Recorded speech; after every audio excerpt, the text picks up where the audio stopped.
Welcome to Lead Like a Girl, where we are empowering everyday women through our stories. I'm your host, Jessica Smith, and I began this journey by sharing my life story. Now, I've joined forces with my longtime friends, Jamie and Coralyn, to keep this party going. We met many years ago as young sales girls in our 20s, driven and quickly rising to the top of our industry. As the years went on, life happened, and we all found ourselves in new companies and completely different industries, still striving for success in it all. Career, family, faith, fun. Now, it wasn't easy, but we never stopped moving. Get ready for our real conversations, inspiring stories, and our big life lessons as we share it all. The good, the bad, and the funny. Welcome to Lead Like a Girl. Welcome back to Lead Like a Girl. I'm excited to be here with these ladies today, and we're going to get kicked off with something a little different. You guys know that we're just kind of starting this trio thing, so we're trying out new things. Tell us how you like it. But I want to start off with just what I'm going to call a quick wellness check, okay? These are my girls. I love them. I care about them. And we want to just start off with a quick wellness check. On a scale from 1 to 5, 5 is you are fantastic. You are just great. And 1 is, listen, I'm not going to put on my hat, but I have a hat that says shit show supervisor. I'm not going to wear that today. But just tell me 1 to 5, where are you on a scale from 1 to 5? And just a little bit about, how your week is going. Core. Or whoever wants to start off. As we look at each other, okay. We're looking at each other. First one to talk. I didn't want to overtalk, so then I just sat here and listened, But I would say I'm right about I would say 3, 4, not a 5 for sure. I am heading out of a busy week and heading into a fun week. We're going on vacation next week. And so all the busyness that happens when you're prepping for vacation. And I don't know, I love my husband to death. I don't want to throw him under the bus, but there's a lot of things that I feel moms and wives do behind the scenes to get ready for vacation that my darling spouse has no idea. Amen. Yeah. Anybody can relate to that. So I don't have a spouse. So I totally Jamie get it. Just does it all. I just do it all. But I'm doing good. I'm doing good. Jamie, how are you? Hi. So really good. It was an interesting week. Attitude wise, I feel great. I got a lot of work done. Physically, we'll say I had a bit of a challenge. So as you guys know, Sunday, worked in the yard all day, made this awesome salad for dinner, grilled some steaks. And afterwards I was like, let's take the dogs for a run. So I head out on my route. Everything's going fine. I'm maybe 1.5 miles away from my house, and I slipped off the sidewalk. At the same time, the dog ran right in front of me. Okay, keep in mind I'm walking a Rhodesian Ridgeback, which is a dog that's like as big as I am. And I just say that 3 times fast, please. No, I can't even hardly say it once. Yeah. So I fell straight on the concrete, like face on the face on the concrete. I tore my meniscus, which is this cartilage in your knee. I was bleeding all over. It was terrible. So by the end of the night, I couldn't walk. So the next morning I went in, the doctor found out what was going on. So yeah, this week has been interesting with that. I've just been hobbling around, kind of, can't straighten it, can't bend it, all of that. And normally, and you guys know me, I cannot sit still. It's really hard to sit still. So I would say 1 to 5, I'm going to say a 4 because that last one is even with a broken knee, you're at a 4. Really? That's amazing. I'm impressed. She said a 4 out of 5. Yeah, no.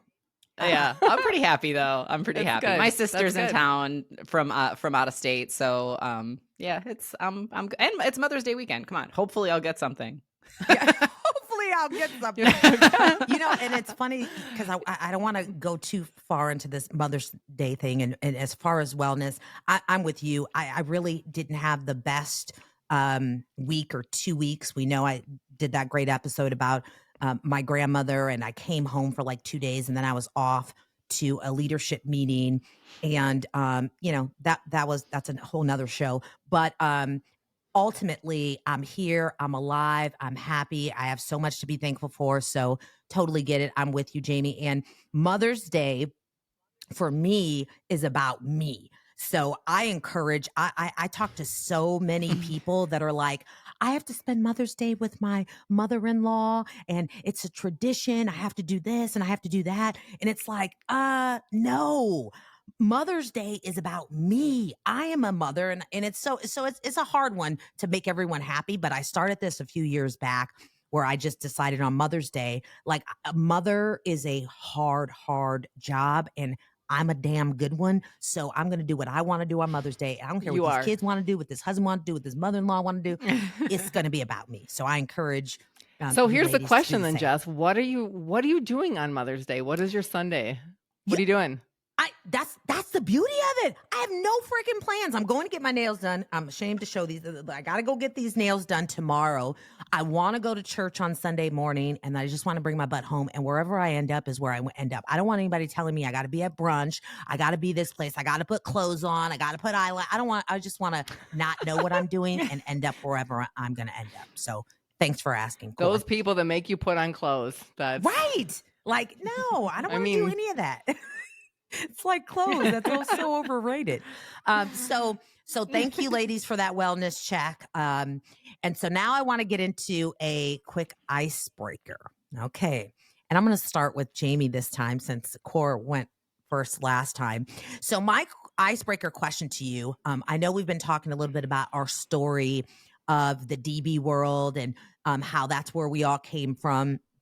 So today I want to talk about how that chapter, how we got to that next chapter. And I know that looked a little different for all three of us.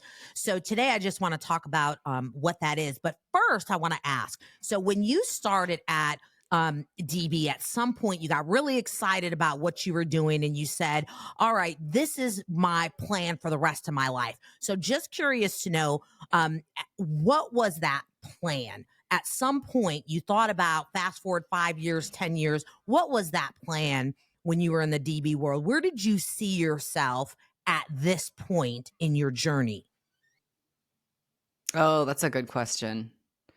I'm going to say, so I would say at my highest point, when I felt like I was the most successful, I had the most support, I was having so much fun.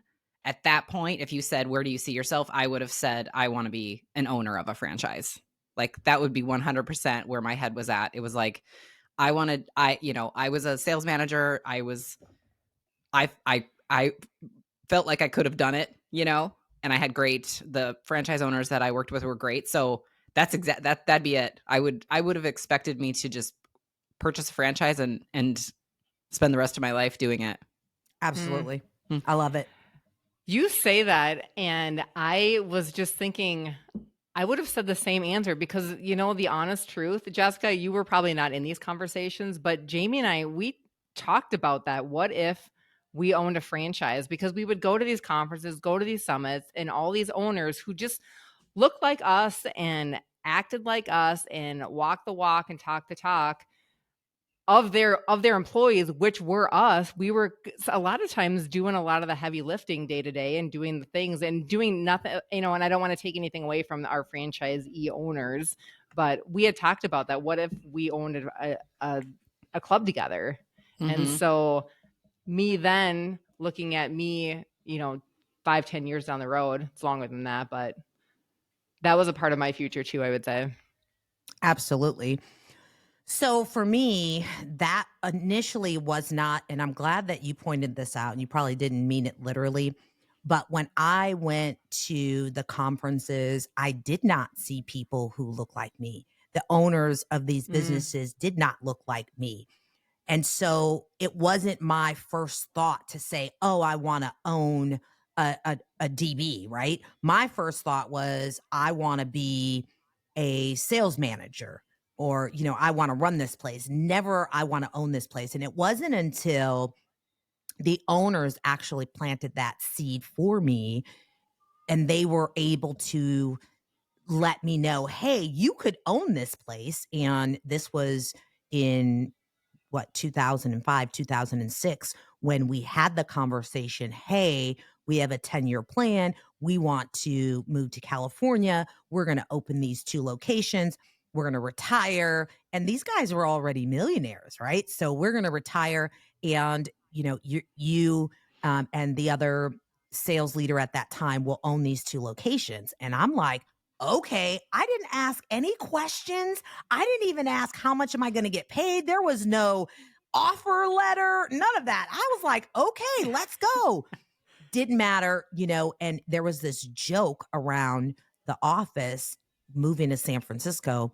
Oh, Mark and Paul can tell you to go jump off the Gate Bridge and you would. And I'm like, yeah, you're right. I would. 1, because I know that they would make sure something was there to catch me before I fall.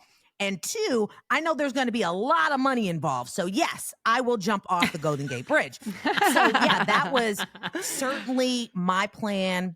Right now, I thought I would be a millionaire by this time. I would be very successfully running 2 locations in California. I would be on top of the world and, growing and developing other people to do the same thing. That's where I just knew that I would be at this point in my life. So, obviously God had a different plan for us all. And that's the next thing I want to get into and just hear a little more about. I would say I'm going to start with Jamie because I think Jamie was first out of the 3 of us that left the company. So tell me a little bit about that journey and how you came to that decision and where you went after that. And was it just 1 stop, 5 or 10? Sure. So I worked there for 10 years. And I don't remember, Cor, you were there for 10 years. Jessica, 20? I was there probably for closer to 13, actually. Okay. Yep. And I was 18. Okay. So I was there for 10. I started when I was like early 20s. And as you guys know, the schedule was sort of like a second shift kind of type schedule. So you went in at like noon, 1-ish or whatever, and worked until like 9:30 or 10 at night during the week and then all day on Saturday. So yeah, in the automotive, you can imagine early 20s. Yeah, in the automotive industry now, we call that retail hours. Very similar to working at a car dealership, but go ahead. Oh, sure. Yeah. So, with that type of schedule, when you're in your early 20s, mid 20s, it's great. I mean, you can go out at night, you can sleep in, you've got that one day off, that Sunday off. One day. I know. I just remember not to jump ahead, but when I went to my next position and had both Saturday and Sunday off, I would get everything I needed to get done by like middle of the day Saturday. And then I'd be sitting around on Sunday like, so what does everybody else do on the weekends? Like I never had 2 days in a row ever. It's like, same. Why did I think that was so great? Yeah, but anyway, I know. But anyway, I had so when I was that age, before I had a family and stuff, I loved it. It was great. I could do whatever I wanted. I could sleep in. So things changed a bit, right? When I definitely enjoyed a lot of success. But I started to have a family. So I was married. I had a couple of daughters and continued on with that same schedule. And that was fine. When kids are little, it's fine. Sort of a bit of personal info, but I went through a divorce when my daughters were only 1 and 2, 2 and 3. So it took about a year, and found myself in a position where it was literally just me with them. So, I mean, I had no family in the state. And I was kind of desperate a little bit there for, okay, how am I going to navigate this next part of my life? So ended up, Coralyn actually introduced me to one of her friends, and she became my kid's nanny. So if you have children, right, I mean, if you work those retail hours, you're not going to, there's no daycare. There's no one. You have to figure that out. So had a nanny, and things went pretty well. I ended up, fast forward a little bit in life, and Veronica and Dylan were 5 and 6 when I had my third daughter, Sophia. So once she came along, I actually made the decision to work part-time at the company. So I only came in for about 4 hours a night. and then Saturdays, and that worked out pretty well for me. But we got to the point where my older 2 daughters were going to be going to school all day. So starting kindergarten and first grade. And when you think about those hours and you think about when your kids go to school, I was like, I'm never going to see my children. They're going to go to school in the morning and I'm going to get home after they go to bed, and not to say anything negative, but a comment was made to me one time. And when I was doing that part-time, and they said, why are you always in such a rush to get out of here? Like, you're always like trying to get out of here. And I just looked at this person and I'm like, if I can get home before 8:30, I can tuck my kids in bed. Like, yeah. You know what I mean? I was like, that's why. Like, of course I want to get out here. So anyway, that was part of it. Ended up ending a relationship and then deciding, you know what, I think I'm just going to move back home. So I'm from Iowa originally. And I was like, I'm just going to move back home. I'm going to have support. I'm going to, I've got these 3 daughters now. And so ultimately, that was my decision. It really wasn't anything to do with the job itself. I felt very satisfied. Financially, it was amazing. But yeah, it was like that, very simply, like, that's the schedule I had to make a change for my family. Yeah. So ended up moving back home to Iowa with the 3 girls and working a job Monday through Friday from 7:30 to 4:30. What? Like, what? Welcome to normalcy. That felt super I know. weird. I was like, it was super weird. But I got used to it and everything like that. So worked out fine. But yeah, it was one of those decisions that's more of a life decision in terms of your family than it was a life decision in terms of, finances. So Absolutely. So that was my story. I think it's important to know, I left the company several years before either one of you. And so I had that really, it was my choice. You know what I mean? I had a positive position there and positive thoughts about it, but ultimately it was more like, I gotta go, and I remember the owners threw a party for me, like a going away party.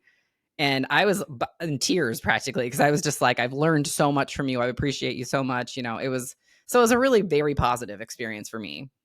Yeah. But I bet it was, Yeah. I mean, it was still hard because, correct me if I'm wrong, I know you guys feel the same way that I feel. Like, this wasn't just like your employer. Like, these people were family, like that. Like, this was who you spent more time with these people than you did your whole family, right? These are, like you said, these are many days, absolutely. long hours. So I So know that Jamie- had to be hard. Jamie, when she decided that she was going to leave, she had asked me to go out with her on a night. And I thought we were going out and having a girls' night. We got dinner downtown Minneapolis and at a really nice restaurant. We're all dressed up, looking cute, as we sometimes do. And you're the cutest. And She so wanted to say, I'm "As ready we to just always do." Go ahead. So I'm ready to go out and have some fun with my friend. And she's like, well, I've got something to share with you. And just as the waiter is coming over to take our order. I forgot this. Okay. Jamie just had told me, she's like, well, I'm leaving the company. I'm moving back to Iowa. And I just instantly started crying. I was so unbelievably sad. My best friend for 10 years is moving away, and I just did not know how to do what to do with those feelings. And the server comes over and he's like, how are we doing tonight? And I just looked at him and I'm like, my friend is leaving me. and he's like, should I come back? Like, so flustered, like doesn't know how to deal with girls crying, like just left. Yeah. Oh my goodness. It was the worst. Horrible. It was terrible timing. It was so You're bad. like, I forgot that. I Oh, forgot my about. I mean, I goodness. remember we went to dinner, but I forgot about that. Yeah, That's funny. Yeah, but no, Yeah. Jessica, to your point, like, I mean, it's like that's it. Like, you really did feel like you were leaving all of your best friends, your family, your life. Yeah, so that definitely was difficult. And even though you were leaving on your own terms, you were not just leaving the company for like, oh, I found, a better opportunity, you're moving away. So that's another part, Mhm. right? That's an additional level. So Core, what about you? What was your end of that life look like? The end of the company.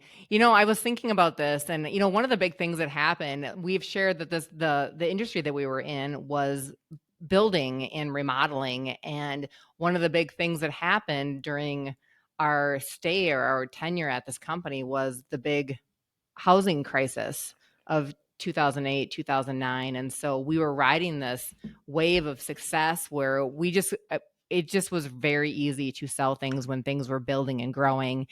And the housing crisis hit, and it didn't really fluctuate down to us that fast as some of the other industries where it was just cold turkey. But when it was just slow and steady, a downward spiral into sales were getting harder. And during that time, kind of similar to Jamie, I had gotten married during that time and I had moved. And so our office was in Minneapolis, and I went to go see about a boy in Mankato, which people who don't know Minnesota geography, that's about an hour away. And I kind of justified it. I knew people that commuted in the metro and were in the car for an hour. So I didn't really think it was that big of a deal. But, fast forward, our company was sold. And so our office was owned and operated by a new family. And I just was thinking, man, I wonder, I wonder what life is outside of this. I'd been working for my entire 20s, my entire career life was in here. And so it was hard thinking about doing something different. It was a hard thought. And I think really the last point or the last motivation was that heading into 6 months before I left, I had a baby. And I just remember I had 3 months of maternity leave, thinking coming into that, when you have no idea as a new mom, 3 months seems like a long time. And I was coming up on the end of that 3 months and thinking of that I'm going to start commuting back and forth to work and whatnot. And I just thought, wow, this baby is so little. Like, I just can't imagine being away from this little person that I hadn't even met yet at that time. Right. It's just, I don't know. It was a hard thing. And then And that really was a my big thing motivation for working those hours. No, I'm just joking. It was just hard. And then the other thing that, right. The other really big thing, and which I'll maybe get into a future story, but my husband, who was extremely healthy, and he had a heart attack out of the blue. We were very young. He was in his 30s, and it was just a very aberrant thing. He's healthy now and with us and amazing, but it was a big thing. And so really all of a sudden I just decided I need to find a new career in the town that I live. I'm going to stop commuting and look for a job, like Jamie said, that was normal hours, which was just crazy. But I do think, and I don't know if you guys could speak to this at all, but I think that coming into a space where you have done the same career and the same job for a decade, you get into a groove, you've got this certain set of skills, which I think is great, like we talked about in prior episodes, but it's so specific that coming out of that and thinking, what do I want to do and what can I do? Yeah. Looking, like, thinking of what those, like, how those things are transferable. It was hard. Yeah. So did you work for the new owners? I can't remember. Or were you considering and then I did for a short period of time, for maybe a year or so. Oh, okay. So I forgot about that. And what was that like? Did it just feel weird because it wasn't family? They were or- different. And again, great people, to not take anything away from them, but when you're, I mean, literally born and raised in your career with a family. And I think that you've talked about the owners of your company, Jess, in a way that I feel like they're your dads. And I feel like the owners of our company, I just would never call them my parents necessarily. I feel maybe we were just close in age, or it was just a different relationship. And they're definitely my friends, but I feel like there's another box that they check in my life. And I would say, to put a word around it, it would be mentors or something like that. So I just think that they helped shape who I was in my work ethic and wanting to aspire for big things and not take no for an answer and set goals. And I just think that their impact on my life is just so amazing. To anybody that would have taken their place in a future company would have come up subpar, right? Yeah. Yeah. Well, Agree, listen, Jamie? Right. Yep. I am not afraid to say this, that so when, and I know we only have a little bit of time. So I thank you ladies for sharing that and taking so much time, because I don't really like talking about this as much because I get emotional. But, when my next chapter started, it started with they sold the Chicago location to a fat schmuck. Okay, so that's the only words that I can think of to describe this dude. And so with that, it was a very easy decision, and I was in the middle of a divorce. I was in the middle of just so many emotions, and I had a taste of working for this guy, and he brought his 2 daughters, his son-in-law. So it was quite obvious that it was going to be a family business, and I was very far apart from being a part of their family. And so the offer to move to California and be part of this transition for the guys that own uh, DB was, at first, it was, wow, my whole family is here in Chicago. That's moving across country. I'm getting ready to be a single mom again. Now I have 2 boys. Like, do I really want to do this? And everybody's like, you can't do that. That's California is the most expensive place, and you have a home already. That's just crazy. And you don't even know if this business is going to work in California. You don't even know how much money you're going to make. There were so many unknowns. It was probably one of the scariest times in my life. But having that experience of working for, I'll just call him the schmuck, that really helped me realize how special it was that it was a family. It was a family. He looked at me like I was family. I looked at him. And there was once upon a time, if you guys remember this, where my sister and 2 brothers all worked there at the same time. So it was literally a family business from my standpoint, right? Not including the nieces, the nephews, the aunts, and all the other people that I had hired and fired over the years. So when the opportunity came, I was gone. And listen, it was the ride of my life. We did a lot. We built our dream home. I met my husband now there. I mean, life could not have gotten any better. And the company got to a point where it was a private company. And now this is by the time I'm ending my DB life, and they decided to sell, and here we were done.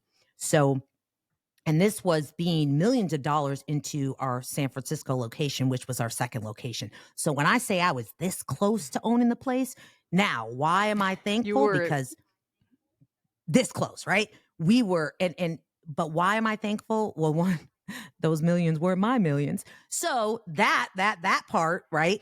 But when things came crashing down, it wasn't just the hardship. We've lost everything. We have no money. We had to sell our homes. We're in a major financial hardship, right? It was what Coralyn just said. What am I gonna do? Like, I barely have a high school diploma. I have no college. This is my family. I've spent 18 years sacrificing my children, my family, my marriage, everything to build this thing so that I can have the life and I can have that flexibility to do what I want. What am I going to do? I didn't have a plan B. And so it was hard, really hard. I told you guys I didn't like doing this because I get emotional, but it was really. I'm sitting here, I'm getting emotional with you too. Because I remember we actually talked, Jessica, I don't know if you remember this, but when my Minneapolis franchise owners told me that they were selling, I called you and I was bawling. I was so sad because it was completely an end and end of an era for sure. So that was kind of how it happened. And it's like, okay, I don't know what I'm going to do. But, and you guys know, listeners know what I'm going to say. I did the only thing I know how to do. I'm praying. I'm praying. Lord, you need something. You need to do something because I have no idea. And for the record, me and Mr. Smith both work for the company and both in the same boat. No traditional education. And, you know, we had made some smart investments with our money. But when you live in the Bay Area, that shit went fast, really fast. And so, you know, and we'll get into it next time in terms of like what we did next. But here's the thing. I think that these stories are really important because we all had different reasons, right? We all had life took us in different places for different reasons, but that season ended and it wasn't part of our plan, right? We all had plans that we knew we were going to own this place and that didn't happen, but we had to pivot and we had to keep it moving. And that is the resiliency that we have, that women have, that moms have. And so I'm just excited to continue the conversation and talk more about these moments. And I wish you ladies a very happy Mother's Day. I love you. And till next time, lead like a girl's out. Happy Mother's